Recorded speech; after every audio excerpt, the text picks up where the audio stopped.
সামাজিকভাবে কিভাবে আপনারা সমাজকে বিনির্মাণ করবেন, রাষ্ট্রীয়ভাবে গোটা বিশ্বে ইসলামের যে বিপ্লব রাসূল সাল্লাল্লাহু আলাইহি সাল্লাম সূচিত করেছিলেন, তে আমাদের বেলায় কি এটা নাই? আছে। তো এটা তো আমাদের ইসলাম।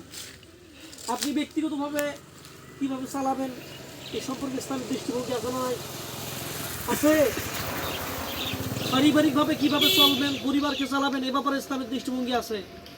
আপনার অধীনে আপনার স্ত্রী থাকে, সন্তান থাকে, আপনার দায়িত্ব। আল্লাহ রাসূল বলেছেন কুল্লুকুম রাইন ওয়া কুল্লুকুম মাসউলুন, তোমরা প্রত্যেকে দায়িত্বশীল, তার দায়িত্ব নিশ্চিত করা হবে। পরিবারের প্রধান যিনি বাপ, তারপর দায়িত্ব হলো সন্তানদেরকে, তার অধীনস্থ তার স্ত্রী সন্তানদেরকে আল্লাহ দিনের উপর তৈরি করা, নামাজের ব্যাপারে নসিহত করা, উপদেশ দেওয়া, তারপরে তার স্ত্রীকে পর্দা পুশিদা মতো রাখার পরিবেশ তৈরি করা, কি হালাল খাদ্যের বন্দোবস্ত করা, সন্তানদের মৌলিক চাহিদা পূরণের জন্য ইসলামের যে দৃষ্টিভঙ্গি দেওয়া, এগুলো বাস্তবায়ন করা। এইগুলো এই যে এইভাবে যদি কেউ চলে, তো পরিবারটা যদি ব্যক্তির মধ্যে ইসলাম লাগে, তো ব্যক্তি সুন্দর হয়। পরিবারে যদি ইসলাম থাকে, পরিবার সুন্দর হয়। সমাজে যদি ইসলামী আদর্শ দিকে চলা সমাজ চলে, তো সমাজটাও সুন্দর হবে না? হবে। আজকে সমাজের প্রতিটা রন্ধ্রে মাদক, নেশা, জুয়া, বিভিন্ন অশালীন কাজ আছে না? নাই? আছে। এটা না, এই থাকার কারণটা হচ্ছে কি, যেখানে আলো নাই সেখানে অন্ধকার, ঠিক কিনা? যেখানে আলো থাকবে না সেখানে তো অন্ধকার নামবেই। যেহেতু এখানে কোরআনের আলো নাই, কোরআন দিয়ে যদি সমাজ পরিচালিত হইতো, বিচার কায়েম থাকতো, সমাজের প্রতিটা সেক্টর যদি কোরআনের হুকুম থাকতো, তাহলে এই সমাজ এগুলো থাকতো না। না থাকার কারণে আজকে দেখা যাচ্ছে বিভিন্ন নেশা, বিভিন্ন অসামাজিক কাজ, বিভিন্ন অপরাধ কর্মকাণ্ড সমাজে ছড়িয়ে আছে, রন্ধ্রে আছে, ঢুকে আছে। সুদ আছে, ঘুষ আছে, জুয়া আছে, জেনা বিচার আছে। এগুলো আমরা চাইলেও কি বন্ধ করতে পারতেছি না। এই সমাজকে যদি আমরা গড়াতে চাই, ভেঙে ফেলা সমাজ, এই ভেঙে পড়া সমাজকে যদি আমরা আবার বিনির্মাণ করতে চাই, তাহলে আমাদের দরকার ঐশী ক্ষমতা। এটা আল্লাহর পক্ষ থেকে যে কোরআনই ক্ষমতা আছে, এটাই পরিবর্তন করতে পারে। তারপর কোরআনের আলো যদি সমাজে লাগে, সমাজটা সুন্দর হবে, আলোকিত হবে। সমাজ কোরআনের আলোটা যদি পার্লামেন্টে লাগে, তো গোটা দেশ সুন্দর হয়ে যাবে। কিন্তু আজকে আমরা নামাজ পড়ি, রোজা করি, কিন্তু ইসলাম কি, ইসলামী আন্দোলন কি, কোরআন কি, কোরআনের অর্থাৎ বাস্তবায়ন কি দরকার, শিক্ষা পাঠানোর উদ্দেশ্যটা কি, এগুলো আমরা মানি না। যার কারণে আমরা বলি যে কোরআনে তো আর রাজনীতি নেই। আরে কোরআনে রাজনীতি নেই, কোরআনে কি আছে? যদি কোরআনে রাজনীতি না থাকে, আপনি কোরআন তো অপরিপূর্ণ থেকে গেল। কোরআনে যদি অর্থনীতি না থাকে, তো কোরআন তো অপরিপূর্ণ থেকে গেল। কোরআনে যদি ব্যক্তিনীতি না থাকে, তো কোরআন তো অপরিপূর্ণ থেকে গেল। কোরআনে আছে ব্যক্তিনীতি, পরিবার নীতি, সমাজনীতি, অর্থনীতি, পররাষ্ট্রনীতি, স্বরাষ্ট্রনীতি, যুদ্ধনীতি, বন্দিনীতি, সন্ধিনীতি, কত কি। সুবহানাল্লাহি ওয়া বিহামদি। আল্লাহ বলছেন নাযালনা আলাইকাল কিতাব তিবয়ানাল লিকুল্লি শাইইন। এমন কোনো বিষয় নাই আমি আল্লাহ তাআলা কোরআনে বর্ণনা করি নাই। কোথায় যাবেন? সব এমন কোনো প্রশ্ন নাই যে কোরআন আনসার দিবে না, উত্তর দিবে না। প্রতিটা বিষয়ের সুস্পষ্ট বর্ণনা আল্লাহ তাআলা কোরআনে লিপিবদ্ধ করে দিয়েছেন। কিন্তু আমরা নামধারী মুসলিম হওয়ার কারণে, আমরা কোরআনকে না বোঝার কারণে, আমরা অজ্ঞাতে, আমরা অজান্তে, অজ্ঞতাবশত আমরা কোরআনের বিরুদ্ধে কথা বলি, কোরআন এগুলো নাই। তাহলে এই কথা যদি বলেন, যদি স্বেচ্ছায় সজ্ঞানে বলেন, তওবা না করলে আপনার ঈমান থাকবে না, থাকবে না। যদি কয় যে না কোরআন এগুলো নাই, তাহলে কি কোরআনকে আপনি ছোট মনে করে ফেলাইলেন। আল্লাহ এই কোরআনকে পরিপূর্ণ কিতাব হিসাবে আল্লাহ বলছেন, আজ থেকে আমি আমার বিদায় রাসূলুল্লাহ আয়াত নাযিল হলো, ইয়াউমা আকমালতু লাকুম দীনাকুম ওয়া আতমামতু আলাইকুম নি'মাতি ওয়া রাদিতু লাকুমুল ইসলাম দীনান। যে আজ থেকে আমি আমার ইসলাম নামক জীবন ব্যবস্থা পূর্ণ করে দিলাম। এটার মধ্যে কোনো অপূর্ণতা নাই। এই শরীয়তের মধ্যে কোনো অপূর্ণতা থাকবে না, এটা পরিপূর্ণ শরীয়ত।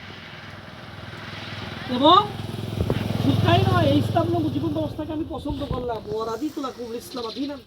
জীবন ব্যবস্থা হিসাবে এই ইসলামকে আমি পছন্দ করলাম। আসসালামু আলাইকুম। ব্যবস্থা হলো ইসলাম, আর এটা গ্রহণীয় জীবন ব্যবস্থা। এটা পরিপূর্ণ জীবন ব্যবস্থা, যে জীবন ব্যবস্থায় আসলে মানুষ সোনার মানুষে পরিণত হবে। মানুষ কিভাবে সোনার মানুষে পরিণত হবে? সোনা আগুনত পুড়ি ঝুড়িয়া তার খাদ্য বের করে দিয়া নিখাত সোনা তৈরি করে দেয় না? ঠিক। আল্লাহ তাআলা আপনাকে আমাকে মুসলিম হিসেবে আল্লাহ তাআলা আলহামদুলিল্লাহ আমরা মুসলিম হিসেবে পরিচয় দেই ইসলাম, কিন্তু বাস্তবতার নিরিখে আমরা অনেকেই এই মুসলমানের কাতারে অনেকেই পড়ি না, মুমিন আছি কিন্তু এখন পরিপূর্ণ মুসলমান হই নাই। আল্লাহ বলছেন ইয়া আইয়ুহাল্লাযীনা আমানু দুখুলু ফিস সিলমি কাফা, হে ইমানদারগণ পরিপূর্ণরূপে ইসলামের মধ্যে দাখিল হয়ে যাও, প্রবেশ করো পরিপূর্ণরূপে। আল্লাহ বলল যে তোমরা পরিপূর্ণরূপে ইসলামের মধ্যে দাখিল হয়ে যাও। আর আমরা কি করলাম? পরিপূর্ণ নয়, নামাজ কালাম পড়ি কিন্তু কি বিশুদ্ধ খায়। আবার সুদ, মনে করো সুদ খায় নামাজ কালাম পড়ে, কিন্তু আবার দেখা যাচ্ছে মনে করো সঙ্গে সব ঠিক আছে কিন্তু ইসলাম রাষ্ট্রীয় ক্ষমতায় যাও, কোরআন দিয়ে পার্লামেন্ট পরিচালিত হোক, এটা চায় না। মানে একটা আছে আরেকটা নেই, একটা আছে আরেকটা নাই, মানে এইরকম হয়ে গেছে, মানে খাস কাটা।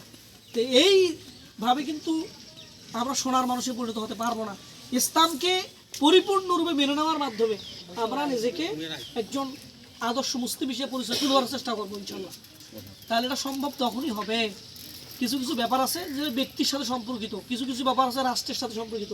আইনের মাধ্যমে কিছু কিছু ব্যাপার ভালোবাসা দয়া দিয়ে বাস্তবায়ন করা সম্ভব নয়, এটার জন্য দরকার আইনের শাসন দরকার। আবার কিছু কিছু ক্ষেত্রে মহব্বত দিয়ে, ভালোবাসা দিয়ে, দরদ দিয়ে, বুকে টানি নিয়ে সেই বিষয়ে বুঝাইতে হয়, এটা আলাদা ব্যাপার। আল্লাহ যদি এটাই হইতো যে খালি দরদ দিয়ে ইসলামের দিকে আহ্বান করেন, তাহলে আল্লাহ তাআলা কেসাসের বিধান দিতেন না, কিতালের বিধান দিতেন না, জিহাদের বিধান দিতেন না। এলা আল্লাহ বিভিন্ন জানেন যে সেক্টর ভিত্তিক কাজ আছে, দায়িত্ব আছে এবং আইনের দরকার আছে। যেগুলা নরম কথায় কাজ দেবে সেই নরমভাবে দেওয়ার কথা বলছেন, যেগুলো গরমভাবে দেওয়া লাগবে শক্তভাবে, শিলের ব্যাপারে কেতালের বিধান দিয়েছে, জিহাদের বিধান দিয়েছে, যুদ্ধের ঘোষণা দিয়েছে, তাই নাই? আইনের দরকার আছে। এই জন্য আমরা চাই যে যাতে করে আমরা আল্লাহর কাছে পরিপূর্ণ মুসলমান হিসেবে নিজের পরিচয়টা তুলে ধরার চেষ্টা পারি। এজন্য ইসলামের যাবতীয় বিধিবিধানগুলো আমরা মেনে নেওয়ার চেষ্টা করবো। হ্যাঁ, কিছু মানবো কিছু মানবো না। বিবাদুল কিতাব বিবাদ, তোমার ইচ্ছা মতো কোরআন থেকে যেগুলা তোমার পক্ষে আইছে সেগুলো হাত বাঁচিয়ে নিয়ে আমল করবেন, আর যেগুলো বিপক্ষে যায়, যেগুলো মনে করো মানতে সমস্যা হয়, সাপোজ আল্লাহ না করো আমি সুদ খাই, এখন সুদের হাত বাদ দিয়ে পড়ি, এইটা তো হবে না। কোরআন এসেছে আমার আপনার পরিবর্তনের জন্য, ব্যক্তির চরিত্রকে সংশোধন করার জন্য, একজন মানুষকে, একজন মুসলমানকে সোনার মানুষে পরিণত করার জন্য। কোরআন যেখানে লাগবে সেখানে সোনার মানুষ সোনায় পরিণত হয়ে যায়। এই জন্য আমাদের ভালো আছেন বসেন, এই জন্য কোরআনই হুকুমাত, শাসন ব্যবস্থা, খেলাফা এটা প্রতিষ্ঠিত করা দরকার। এই জন্য বাংলাদেশ জামাত ইসলামী চায় যে একজন ব্যক্তি যেমন ব্যক্তিগতভাবে একজন মুমিন হবে, আদর্শবান হবে, চরিত্রবান হবে, নৈতিকতার দিক থেকে একজন ভালো মানুষ হিসেবে নিজেকে পরিচয় তুলে ধরবে, ঠিক এই ব্যক্তি শুধু নয়, পরিবার, সমাজ, রাষ্ট্র বিনির্মাণ করার জন্য জামাত ইসলামী যাতে ইসলামের প্রতিটা কার্যক্রম, যাতে আমাদের প্রতিটা কার্যক্রম ইসলাম মোতাবেক হয়, আল্লাহ এবং তার রাসূলের রেখে যাওয়া আদর্শ মোতাবেক হয়, এই আদর্শ বাস্তবায়নের জন্য চেষ্টা করা যাচ্ছে।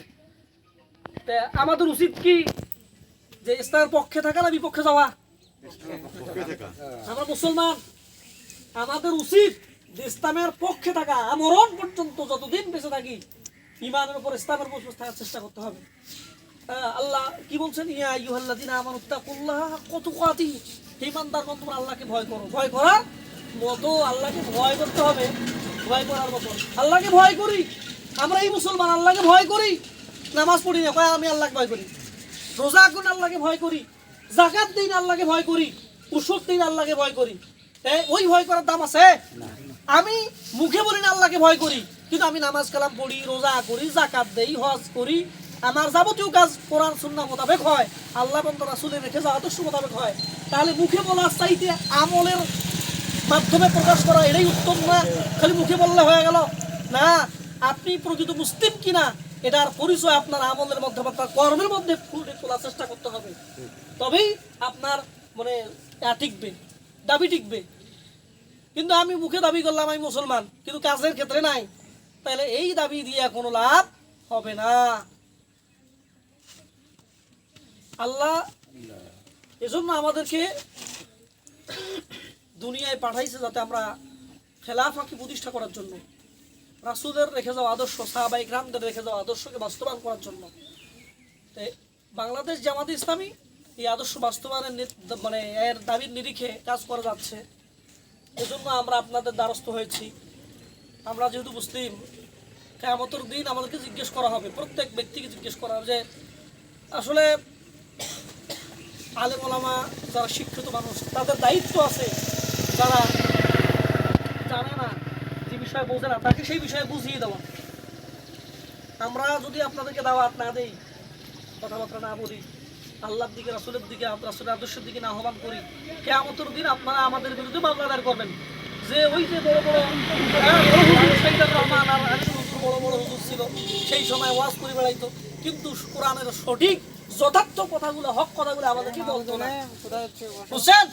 তখন হবে কি, আমরা তো জান্নাত জজর কুলকুলে হ্যাঁ দেখবো, বাপরে বাবা আল্লাহ, আমরা তো একটা সেই আলেমে দিন, হ্যাঁ মনে করো সেই একটা জবরদস্ত আলেম, এমন কোনো কাজ নাই করি নেই, কিন্তু কি না অত সস্তা নয়।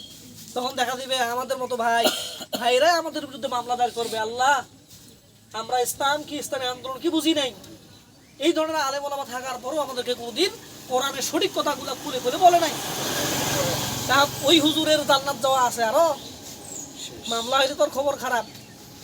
তাহলে এজন্য আমরা নিজের বাঁচার জন্য, নিজের উপর অর্পিত দায়িত্ব থেকে মানে এক কথায় নেওয়ার জন্য আমরা আপনাদের কাছে এসেছি, যাতে করে আপনারা আল্লাহর দিকে ফিরে আসেন, ইসলাম কি, ইসলামী জীবন ব্যবস্থা কি, এটা বোঝার চেষ্টা করেন। এই জন্য আপনাদের দ্বারস্থ হওয়া, যাতে আমরা কিয়ামতের দিন আল্লাহর কাছে বলতে পারি যে আল্লাহ ইসলাম কি, ইসলামী জীবন ব্যবস্থা কি, এটা ইসলামী হুকুমত কি, খেলাফা কি, এটা প্রতিষ্ঠার ব্যাপারে, ইসলামী আন্দোলনের ব্যাপারে আমরা কথা বলেছি, হ্যাঁ আমরা আমাদের অর্পিত দায়িত্ব পালন করেছি, তারা শোনে নাই, বোঝেন নাই। তাহলে যদি না শোনে, জোর করে আনারও দরকার নাই, লা ইকরাহা ফিদ্দীন, দ্বীনের মধ্যে কোনো জোর জবরদস্তি চলবে না। আল্লাহ বলছেন ইন্নামা আনতা মুযাক্কির, হে আল্লাহ রাসূল আমি আল্লাহ তাআলা আপনাকে কি ইন্নামা আনতা মুযাক্কির, শুধু সাবধান সতর্ককারী হিসেবে দুনিয়ায় পাঠাইছি। ইন্নামা আনতা মুযাক্কির লাস্তা আলাইহিম বিমুসাইতির, মানুষকে লাঠিচার্জ করিয়া মানুষকে দিনের দিকে আনা লাগবে এমন দায়িত্ব দিয়ে তোমাকে পাঠাই নাই, জোর করে আনারও দরকার নাই। আমার দায়িত্ব হলো বলা, এবং যারা আল্লাহর তাকে না দিবে তারা সৌভাগ্যবান, তারা কামিয়াবি, তারা সাকসেস, তারাই সফল। আল্লাহ তাআলা কি বলছেন, ইন্নাল্লাহ ইশতারা মিনাল মুমিনিনা আনফুসাহুম ওয়া আমওয়ালাহুম বিআন্না লাহুমুল জান্নাহ, আল্লাহ মুমিনদের জান আর মালকে কোরআনই করে নিয়েছেন। জান আর মাল দুটো কি, আমাদের জীবন আমার আছে, যদি কোনো ব্যক্তি কয় জীবনটা আমার, তাহলে তার থাকবে, জীবনটা আমার নয়, এটা কার জন্য? আল্লাহর জন্য। ওই কুরবানি যখন করি, দোয়া করি, ইন্না সলাতি ওয়া নুসুকি ওয়া মাহইয়ায়া ওয়া মামাতি লিল্লাহি রাব্বিল আলামিন, আমার কুরবানি, ইন্না আমার সালাত, আমার কুরবানি, আমার বেঁচে থাকা, আমার মারা যাওয়া কার জন্য? আল্লাহ রাব্বুল আলামিনের জন্য। আল্লাহর জন্য যদি হয়, তা আমার বলতে কিছু নাই আছে। এই জীবন এটা আল্লাহর জন্য, আল্লাহর দিকেই সমর্থ করতে হবে, আল্লাহর দিকেই টোটালি, এটা আমার নয়। আল্লাহ এজন্য বলছে যে আমি মুমিনদের জান এবং মালকে ক্রয় করেছি। তা আমাদের জীবন যেহেতু আল্লাহর জন্য, তা আল্লাহর দেখানো পথ, রাসূলের দেখানো আদর্শ দিকে চালাতে হবে। আল্লাহর বাইরে যাওয়ার সুযোগ আছে?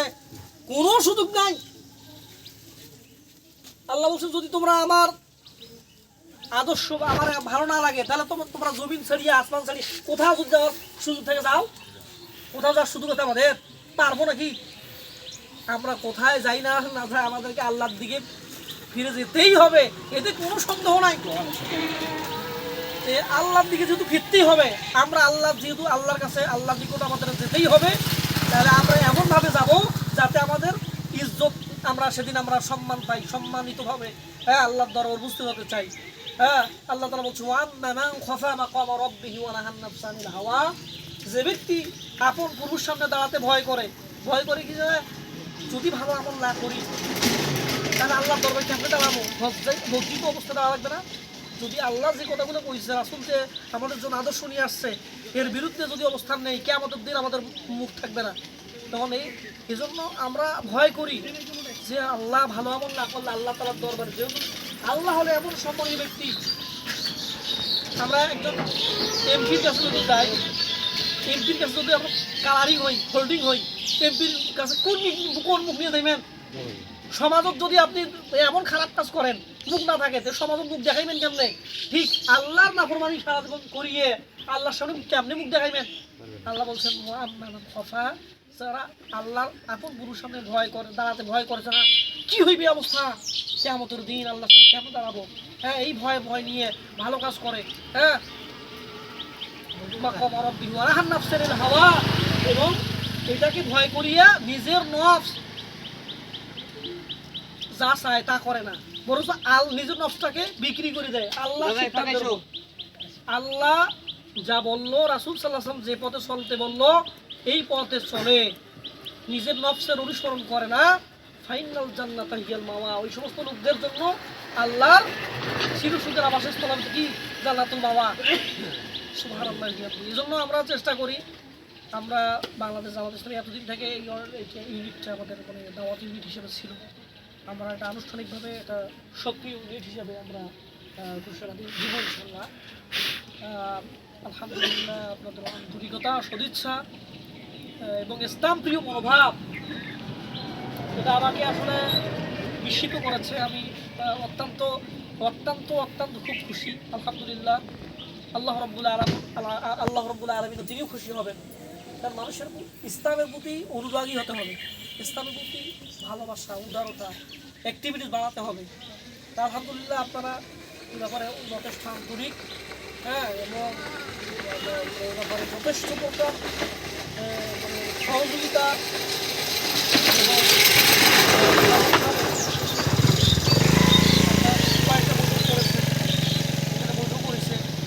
বারবার আপনারা করেছেন, নিজেই আমার ফোন দিয়ে ডাকে, বিশাল ব্যাপার। আলহামদুলিল্লাহ, আমি একটু ব্যতিক্রমে দেখলাম যে এত আগ্রহ। আমরা অনেক ক্ষেত্রে নিজ দায়িত্বে দাওয়াত দিই।